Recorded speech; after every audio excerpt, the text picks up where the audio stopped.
Harian This Way, ditulis oleh sang begawan media Dahlan Iskan, mantan Menteri Negara BUMN, dibaca dan diunduh dari cowasjp.com. Siapa pemilik harian This Way yang akan terbit 4 Juli 2020 nanti? Ini dia, saham mayoritasnya dimiliki oleh karyawan harian This Way sampai 98%. Baru sisanya yang 2% saya miliki sebagai penggagas dan penyedia dana. Kok saham saya kecil banget? Itu memang sekedar tanda mata untuk kenang-kenangan saja. Kenapa begitu? Kok mirip struktur kepemilikan saham di Huawei? Begitulah, saya ini sudah tua.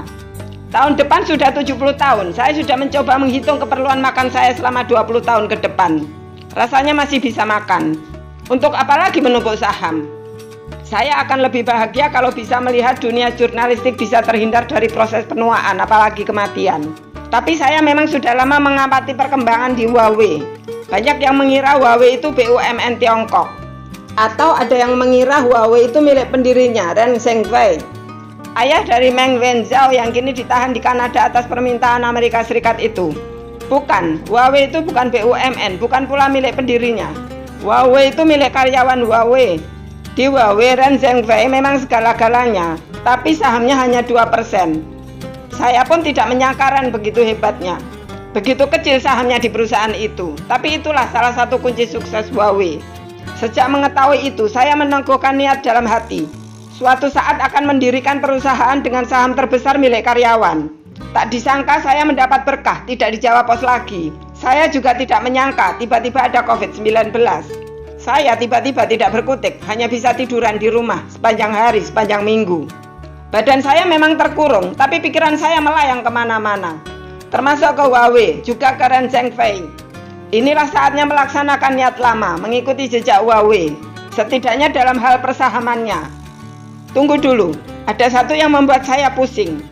Bagaimana Ren dengan hanya memegang saham 2% bisa memiliki hak veto di Huawei? Bagaimana meski hanya memegang saham 2%, Ren tetap menjadi figur sentral di Huawei? Itu yang saya inginkan. Saya tidak memerlukan saham-saham itu, saya memerlukan kendali itu. Tapi di sistem hukum Indonesia hal seperti di Huawei tidak mungkin bisa dilakukan. Undang-Undang Perseroan Terbatas menegaskan, keputusan tertinggi ada di RUPS. Kalau tidak ketemu, jalan musyawarah harus diadakan pemungutan suara, satu saham satu suara. Pasti yang hanya memegang saham 2% tergilas oleh yang mayoritas. Jangankan 2%. Yang 10% pun terlindas begitu saja. Pun yang sampai 40% tidak akan berkutik. Begitulah hukum yang berlaku di perusahaan. Adakah jalan keluar seperti yang saya inginkan? Sepanjang lockdown 3 bulan terakhir saya terus mencari jalan keluar itu. Bagaimana saya bisa seperti Ren Zhengfei? Saya sudah mencoba berbagai simulasi. Belum juga ketemu. Tapi di dunia ini tidak ada yang tidak bisa. Akhirnya jalan itu saya temukan. Cara itulah yang akan saya uraikan di edisi pertama harian This Way nanti. Yang penting bisakah tanggal 4 Juli nanti harian This Way benar-benar terbit?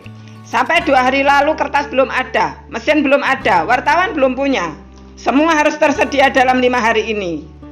Saya pernah mengalami nasib jelek saat membuat koran di Manado. Spanduk sudah lama terpasang, akan terbit tanggal sekian. Malam menjelang tanggal itu semua komputer macet, tidak ada yang bisa mengatasi, lemes. Padahal saya sudah 2 harmal tidak tidur, kencing ditahan, makan asal ketelan. Untung umur saya saat itu masih memungkinkan, 36 tahun. Akhirnya koran tidak bisa terbit. Menunggu juru selamat dari perusahaan komputer yang harus didatangkan dari Surabaya. Padahal tanggal terbit itu sudah dipilih yang terbaik. Gagal juga, bahkan koran itu akhirnya mati. Saya harus bikin koran baru lagi di Manado. Sampai menjadi besar sekali, sampai sekarang, meski bukan milik saya lagi. Akankah gagal terbit itu terulang lagi di harian This Way? Di umur saya yang hampir 70 tahun. Rasanya yang sekarang ini lebih menegangkan. Apalagi janji terbit tanggal 4 itu bukan angka yang baik bagi yang mempercayainya. Tapi menurut hitungan saya tanggal 4 itu tidak masalah karena bulannya 7 dan tahunnya juga 4 atau 2020. Mepetnya persiapan harian This Way ini rasanya seperti membuat saya kembali muda. Terima kasih sudah mendengarkan This Way hari ini. Semoga bermanfaat dan menginspirasi. Jangan lupa subscribe, klik lonceng, komen, like, dan share. Sampai jumpa di This Way berikutnya. Ada pertanyaan kepada sang begawan, link ada di deskripsi.